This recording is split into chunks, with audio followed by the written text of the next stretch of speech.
ஃபாத்திமா திரைப்படத்தினுடைய பாடல் வெளியீட்டு விழாவிற்கு வருகை தந்திருக்கிற அச்சு ஊடக காட்சி ஊடக அன்பு உறவுகள் அனைவருக்கும்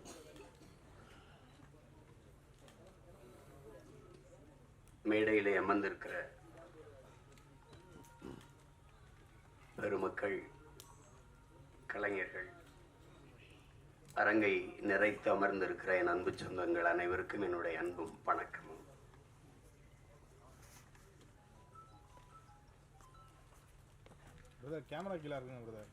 பாடல் வெளியீட்டு விழா என்றாலே இசையமைப்பாளர் தான் அதனுடைய நாயகன். ஒரு சிறு வயது மிக நேர்த்தியாக இசை, அந்த இசையை கேட்கும்போதே ஒரு உற்சாகம் பிறக்குது. நான் என்னுடைய தம்பி கார்வனன்ட்டு கூட சொல்லிட்டு இருந்தேன், ரொம்ப நல்லா இசையமைச்சிருக்கிறார். அது குறிப்பாக அந்த திருமண விழாவில் நடக்கிற வந்திருக்க அந்த பாட்டும் சரி, சிவனடியார்கள் ஆடுகிற அந்த பாடலும் சரி, மிக செறிவா அந்த பாட்டை தந்திருக்கிறார். அதுக்கப்புறம் கேட்ட அவர் பின்னணி இசையுமே ரொம்ப திறம்பட செய்திருக்கிறதா சொன்னாங்க. அப்படி ஒரு இளம் வயதில் இவ்வளவு திறமை மிக்க ஒரு இசைக்கலைஞரை பார்ப்பது ரொம்ப வியப்பாகவும் பெருமையாகவும் இருக்கு. தம்பி தீவன் சக்கரவர்த்திக்கு என்னுடைய அன்பும் வாழ்த்துக்களும். பாடலுக்கு மெட்டுக்கு எழுதுவது என்பது ஒரு எவ்வளவு கடினமானது என்பது தெரியும். அதில் என்னுடைய தம்பி ஏகாதேசி ரொம்ப இளம் வயதிலிருந்து நான் அறிவேன், என்னையும் அவன் அறிவான். கம்யூனிச இயக்கங்களில் தமிழ்நாடு முற்போக்கு எழுத்தாளர் சங்கங்கள் நடத்துகிற கலை இரவுகளில் தான் நான் என் தம்பியுடைய ஐக்கோ எல்லாரும் நாங்கள் இணைந்தோம். இணைத்தது ஒரு கொள்கை உறவு, அதை தாண்டி எங்களுக்கு இரத்த உறவு எல்லாம். நம்பி கார்வண்ணன் குறிப்பிட்டது மாதிரி ஏகாதேசி என்றாலே அந்த ஆத்தாவும் சேல அந்த ஆகாயத்தை போல பாடலை யாரும் மறக்க முடியாது. அது இந்த தமிழ்நாடு தாண்டி உலகம் முழுமைக்கும் போய் சேர்ந்த ஒரு உன்னதமான ஒரு காவிய படைப்பு தான் சொல்லணும். தாயினுடைய அன்பை அந்த சேலையை வச்சு அவன் சொல்லியிருக்கிற விதம் அவன் ஆகச்சிறந்த கவிஞன் என்பதை காட்டும். அதுக்கப்புறம் நிறைய திரைப்படத்தில் பாடல்கள் எழுதித்தான். இந்த படத்தில் பாடல் எழுதிப்பது எனக்கு பெருமை, ரொம்ப மகிழ்ச்சி. அது என்னுடைய தம்பி கார்வண்ணன் படத்தில் வளர்ந்து வருகிற இளைய இசையமைப்பாளரோடு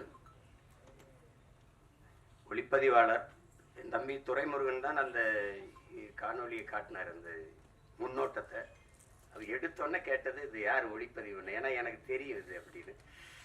அது சுகுமாரனோன்னா அதான் நினச்சேன் அப்படின்னு. அவனுடைய ஒளிப்பதிவு ரொம்ப சாதாரண ஒளிப்பட கலைஞனாக தான் வந்தான். அப்புறம் சேர்ந்து மிக உரிய காலத்துக்குள்ள அதை கற்றுக்கொண்டு தன்னுடைய திறமையை வளர்த்து சிறந்த ஒளிப்பதிவாளர்களில் ஒருவராக தன்னை நிலைநிறுத்திக்கிட்டான். அவனுடைய கும்கி ஆகட்டும், அதுக்கு முன்னாடி வந்த மைனா, 2 படமும் மிகச்சிறப்பாக. கும்கிலாம் ஒளிப்பதிவு அசாத்தியமாக செஞ்சிருப்பான். அது நிறைய ஆற்றலை வெளிப்படுத்தினா. அப்புறம் தம்பி சிவகார்த்திகன் நடித்த அந்த மான் கராத்தே அந்த படத்திலேயே அவன் ரொம்ப நல்லா இருக்கும் ஒளிப்பதிவு. இதிலேயே பார்த்துருப்பீங்க, அந்த அதிகாலை அந்த ஒளியை உள்வாங்கி அவன் பதிவு செஞ்ச விதம், அந்த சூரிய ஒளியை உள்வாங்கி பதிவு செஞ்ச விதமெல்லாம் அவ்வளவு அழகாக இருக்கும். அந்த காடுகளில் வயல்வெளிகளில் அவனுடைய கருவி பயணித்து போகிற இது அவ்வளவு தெளிவாக இருக்கும். அது பேசிய தொகுத்து வழங்கியவர் கூட சொன்னாங்க, அவர் சுருக்கமாக பேசிட்டாருன்னு. அவர் தான் மொத்தமாகவே தன்னுடைய ஒளிப்பதிவு கண்களால் பேசிட்டார். என்னுடைய தம்பி என்பதில் எனக்கு ரொம்ப பெருமை. அவன் தம்பினா சும்மா தம்பி இல்லை, சொந்தமான தம்பி. அவனுடைய அண்ணனும் ஒளிப்பதிவாளர் தான். அவனும் நிழற்பட கலைஞனா, ஒளிப்பட கலைஞனா திரைப்பி மிகப்பெரிய ஒளிப்பதிவாளராக பல படங்களை செஞ்ச என் தம்பி ஜீவனுடைய தம்பி தான் என் தம்பி சுகுமார் அவர்கள். இப்போ இதில் நடித்திருக்கிற கலைஞர்கள் என்னுடைய அண்ணன் மனோஜ்குமார் அவர்கள் மிகச்சிறந்த வெற்றி படங்களை கொடுத்தார். மண்ணுக்குள் வைரம்னா அவரே ஒரு மண்ணுக்குள் வைரம் தான். முதல் படத்துல அவ்வளவு ஒரு துணிவோடு ஒரு கதையை தொடுவதற்கு ரொம்ப துணிச்சல் வேணும். அதுல இது உங்களுக்கு தெரியும் எங்களுக்கு என்ன உறவு என்னன்ட்டு. ஆனால் அவர் எங்கள் அப்பாவிடமிருந்து வெளியில் வந்து மண்ணுக்குள் வைரம் படத்தை எடுத்து அந்த படத்தில் ரொம்ப சிறப்பாக இருக்கும். படம், உரையாடல், எல்லா கதாபாத்திரங்கள்லாம் முதல் படத்திலே நடிகர் திலத்தை இயக்குறதுன்னா அது சும்மா சாதாரண இல்லை என்ன. ஆமாம், எங்கள் அப்பா என்ன பாடுபடுவார் பசும்பொன்னில். முதல் மரியாதை எப்படின்னு தெரியாது, நான் தான் அதுக்கு எழுத்தாளர். என்ன சொன்னாலும் எங்கள் அப்பா வந்து உரையாடலை ஏற்றுக்க மாட்டார்ல. 2 பேருக்கு ரொம்ப நேரம் சண்டை நடக்கும். அங்கே நாற்காலியில் எங்கள் ஐயா என்னையே பார்த்துருப்பாரு.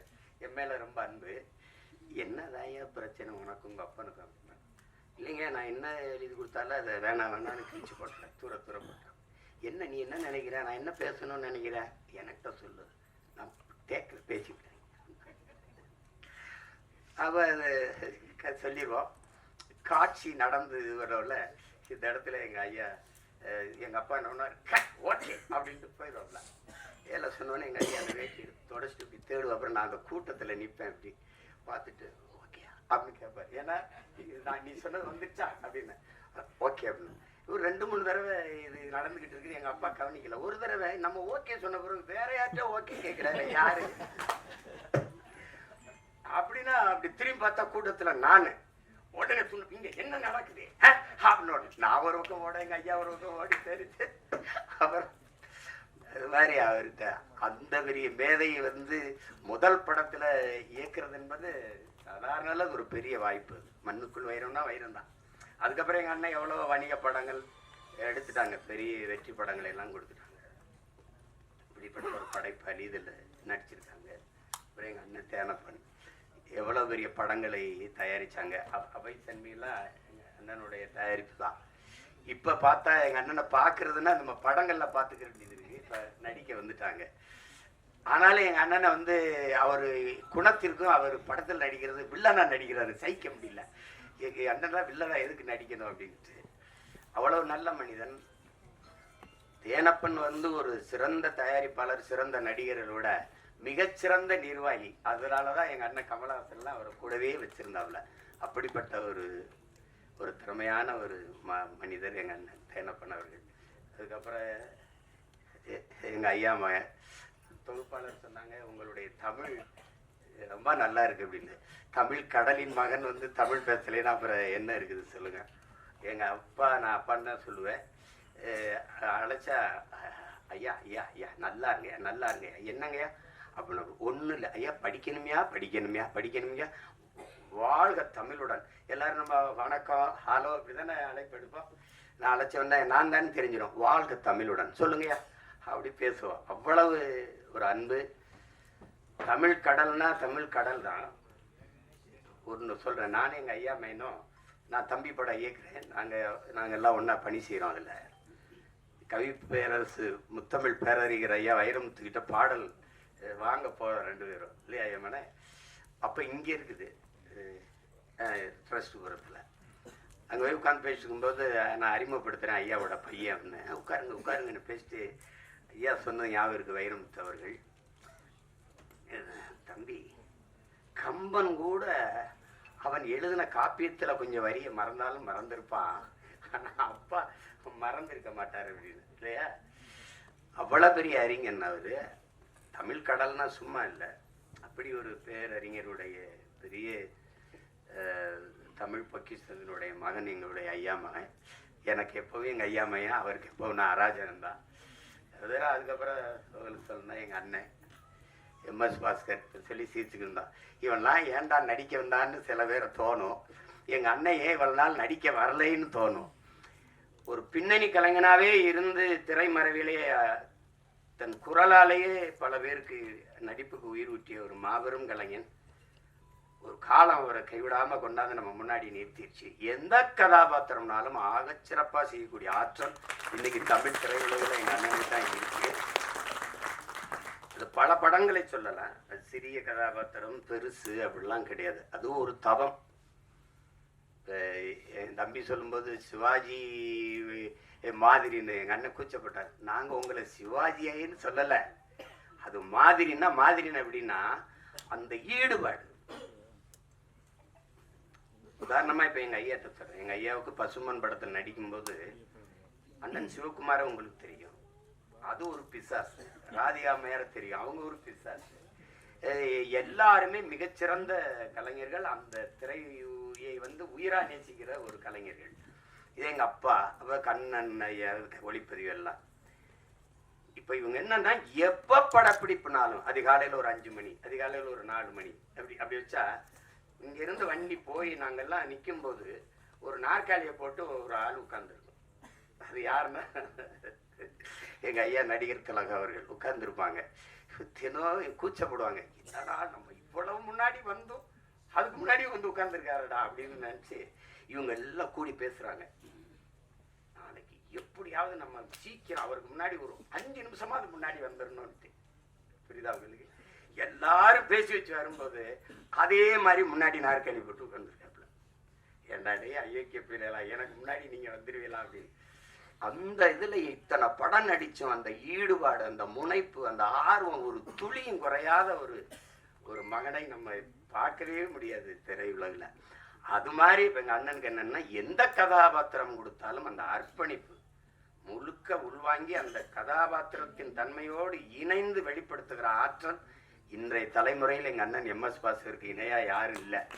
அது சின்ன இப்போ நீங்க அண்மையில இப்போ ஓடிக்கொண்டிருக்கிற டூரிஸ்ட் ஃபேமிலி அந்த படத்தை பார்த்தீங்கன்னா கூட அந்த அந்த பையனை தம்பி சசியை இவர் கொடுமைப்படுத்துறாருங்கும் போது நம்ம கோபமா வரும். அவ நிற்கும் போது அவன் நான் கேரளா மலையாளின்னு சொன்னது இல்லை, நான் இலங்கையிலேருந்து வந்திருக்கேன், இல்லை தமிழான்னொன்னே சாவியை தூக்கிவிட்டு வண்டிடு சேவ் பண்ண போகணும் அப்படி வரல. அது இங்கிலீஷ் நடி, என்ன இங்கிலீஷ் நடிகை எங்க அண்ணன் கருப்பா போயிட்டானே வழியா அவன் இங்கிலீஷ் நடிகெல்லாம் தெரியல. மிகப்பெரிய கலைஞன். அவனுக்கு ஒரு வரம் வந்திருப்பாருங்க, தாத்தா காமராஜுக்கு குரல் பதிவு கொடுத்த கலைஞர். அது எவ்வளவு பெரிய இது, எப்படி சொல்லுவார்.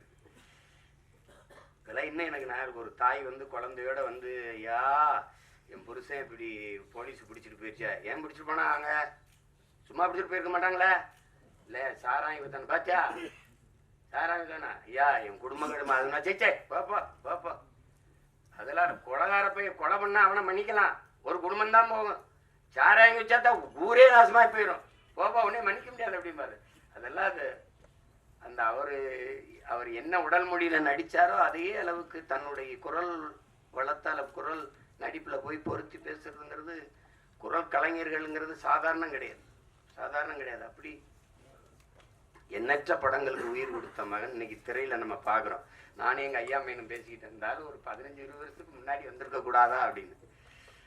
அது அவ்வளவு பெரிய அற்புதமான ஒரு கலைஞன் எம்எஸ் பாஸ்கரன் தான். அவர் இந்த படத்துல நடிச்சிருக்கிறார். அது என் தம்பியோட இயக்கத்துல. என்கிட்ட கேட்கிற நீ ஏன்டா எனக்கு வாய்ப்பே கொடுக்கல, நான் படம் எடுக்கிற நிலைமையிலையான்னா இருக்கிறேன் அப்படின்ட்டு. அதுக்கப்புறம் என்னுடைய தம்பி விமல், நாங்கள் அவனை கதாநாயகனா பார்க்கறது இல்லை, எங்கள் குடும்பத்தில் ஒரு இளைய தம்பி அவன். எங்களுக்கு எல்லாருக்கும் அப்படித்தான், அவன் மேலே நாங்கள் எல்லாரும் பேரன்பு வச்சுருக்கோம். எங்கள் குடும்பங்கள் இருக்கிற எல்லா நிகழ்வுலையும் அவன் இருப்பான். அப்படி செல்ல தம்பி அவர். அவனுடைய வெற்றி, அவனுடைய வளர்ச்சியில் எங்களுக்கெல்லாம் பெரும் ஆர்வமும் பெரும் மகிழ்ச்சியும் இருக்குது. இன்னும் அவனுக்கு களவாணி மாதிரி படம் வரணும், இருந்தாலும் அவனுக்கு வாகை சுடவா மாதிரி படம் நிறைய வரணுங்கிறது தான் என்னுடைய இது.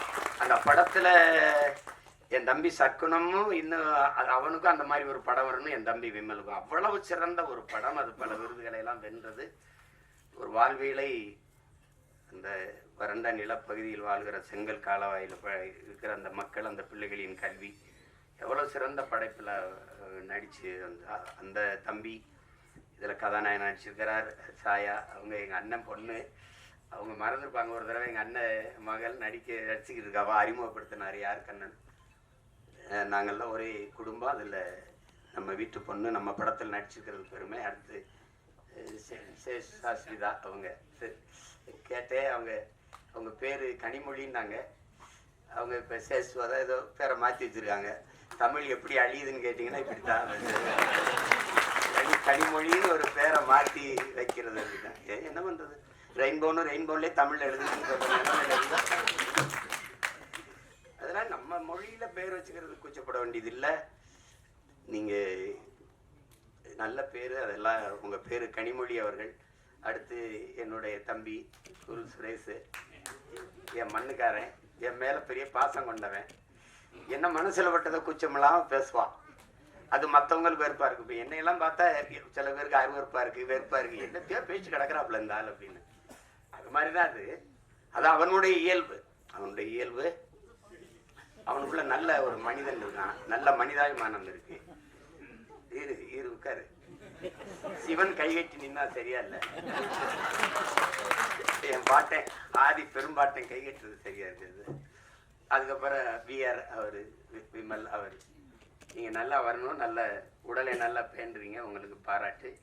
நீங்க அதை தொடர்ச்சியா செய்யுங்க. இன்றில் என்றாவது சரியான வாய்ப்பு வந்துடும். என் தம்பி அருண் விஜய் தெரியுமா, OMCல நாங்கெல்லாம் பயிற்சி எடுப்போம். அப்ப அவன் நல்லா உடலை வச்சிருப்பான். வாய்ப்பு சரியா வரல. நான் சொன்னேன், நீ இதை மட்டும் சரியா செஞ்சுக்கிட்டே இரு, ஒரு நாள் நீ சரியான இடத்துக்கு வந்து வென்றுவாங்க. அதே மாதிரி அவனுக்கு படம் வந்து அடிச்சிட்டான். தடயம் அந்த படங்கள்லாம் வந்து குற்றம் 23 அடிச்சிட்டான். அதனால அதை மட்டும் சரியாகுங்க. உங்களுக்கு ஒரு சான்று உட்காருங்க சார். எனக்கு எங்கள் அண்ணன் சரத்குமாரை நான் அண்ணன் தான் கூப்பிடுவேன். நாங்கள் ரொம்ப நெருக்கம். விண்ணூர்தி நிலையத்தில் சந்தித்தோம். இப்போ பொன்னியின் செல்வன் வெளியாயிடுச்சு. வணக்கம் இந்த வயசில் ஐஸ்வர்யா ராய் ஜோடி கேட்குது அப்படின்னு உனக்கு பொறாமேடா. அவர் சார் டே உடலை நல்லா வச்சுக்கிட்டா எந்த வயசுலையும் சாதிக்கலாம்டாங்க. அதை தான் எல்லாருக்கும் சொல்கிறேன். நம்பிக்கையோடு இருங்க, சாதிக்கலாம். அப்புறம் எல்லாரையும் சொல்லிட்டேன். தம்பி பூவன் படத்தொகுப்பாளர். அதுக்கப்புறம் அம்மா ஆதிரா அவர்கள், அவங்க எங்கள் ஊர் பொண்ணவங்க, பாண்டிச்செல்வி அவங்க. அவங்கள வந்து இன்னைக்கு பார்த்தாலும் அந்த மருது படத்தில் 2 கையிலையும் கம்பெடுத்து சுத்துறதா இருந்து காட்சி தான் எனக்கு ஞாபகத்துக்கு வருது. ரொம்ப அருமையான பெண்மணி. நமக்கு தமிழ் திரையுல கிடைச்ச ஒரு இயல்பான முகம், இயல்பான நடிப்பை வெளிப்படுத்தக்கூடிய ஒரு திறமையான கலைஞர் அவங்க. அவங்களுக்கு என்னுடைய அன்பும் வாழ்த்துக்களும். எல்லாரையும் சொல்லிட்டு நினைக்கிறேன். என் தம்பி சுகுமார் இருக்கான். அவ திரையுலகத்தை தாண்டி நடிப்பு, இதை தாண்டி என் மேல அன்பு கொண்ட ஒருத்தன். அவனுக்கு மொழி இனப்பற்று அதிகம். காதல் படத்துல இருந்தே தம்பி எனக்கு தெரியும். அப்புறம் மகேந்திரன் சிறந்த கலைஞன். அவனுக்கு வாய்ப்பு சரியா அமையல. அவன் நடித்த சல்லியர்னு படம் இருக்குது, சல்லியர்கள். அதில் அவன் தான் கதாநாயகன். மிகச்சிறப்பாக நடிச்சிருப்பான். இருக்கானா போயிட்டான். மகேந்திரன் ரொம்ப சிறப்பாக நடிச்சிருப்பான். ஒரு போராளியாக வந்திருப்பான். அவருக்கு காலம் இருக்கு, எங்கே போயிருப்பது. நல்ல திறமையான கலைஞன். அப்புறம் என் தம்பி துரைமுருகன் சரி, அவன் சமூக பற்றாளர், சமூக ஆர்வலர். ஆமா, என் தம்பி கிடாரி அப்படின்னா உங்களுக்கு தெரியும். அது காலையில கிடாரி மாடுகள் நாங்கள் சொல்லுவோம். அது ஒரு திமிர் எடுத்த தினவெடுத்தது அது சொல்லுவோம். அது கிடாரி படத்துல ரொம்ப அருமையான இது கையாண்டிருக்கு. குறிப்பா எங்க அண்ணன் வேல ராமூர்த்தியுடைய கதாபாத்திரம் எனக்கு இன்னும் மனசுல இருக்கு. தம்பி பிரசாத் முருகேசன் அவர்கள். அதை நாங்கள்லாம் அந்த படத்தை பார்த்து யார் இயக்குனர்னு நான் எங்கள் ஐயா மேனும் பேசி பார்ப்பேன். மத்தாகம் பார்த்துட்டு தான் கேட்ட ஐயா மேனை, யார் ஐயா மேனை இவ்வளவு சிறப்பாக இருக்கு, எங்க கிடாரி பட இயக்குனர் தானோன்னா அதுக்கப்புறம் நானே அழைச்சி பேசி வாழ்த்தினேன். ரொம்ப திறம்பட்ட. அவனுக்கு என் மேலே அன்பு இருக்கு இல்லையா, அவனுடைய மகனுக்கு என் மேலே பேரன்பு பிடிப்போம். என்னை பார்க்கறதுக்காக வந்திருக்காருனாங்க. நான் அவனை சந்திக்கணும்.